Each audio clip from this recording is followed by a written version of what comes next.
ইন্নাল হামদালিল্লাহ ওয়াসসালাতু ওয়াসসালামু আলা মাল্লা নাবিয়্যা বা'দা আম্মা বাদ।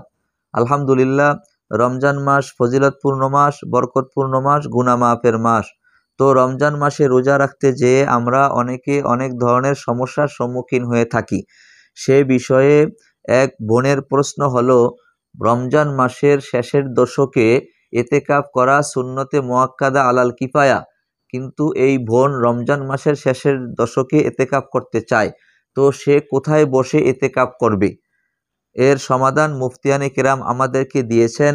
মহিলারা তাদের ঘরে নামাজের যেই স্থান রয়েছে সেই স্থানে তারা রমজানের শেষের দশকে এতেকাফ করতে পারবে এবং এতেকাফ করবে।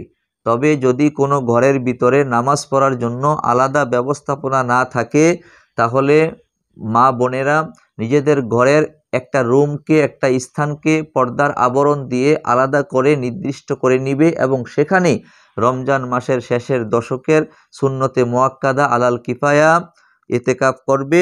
এতে তার মাধ্যমে সুন্নতে মুআক্কাদা আলাল কিফায়া এতেকাফ আদায় হয়ে যাবে ইনশাআল্লাহ। প্রমাণ আল ফাতাওয়া আত তাতারখানিয়া 2 নম্বর খণ্ড 311 নম্বর পৃষ্ঠা। আশা করি উত্তরটি পেয়েছেন। আসসালামু আলাইকুম ওয়া রাহমাতুল্লাহি ওয়া বারাকাতুহু।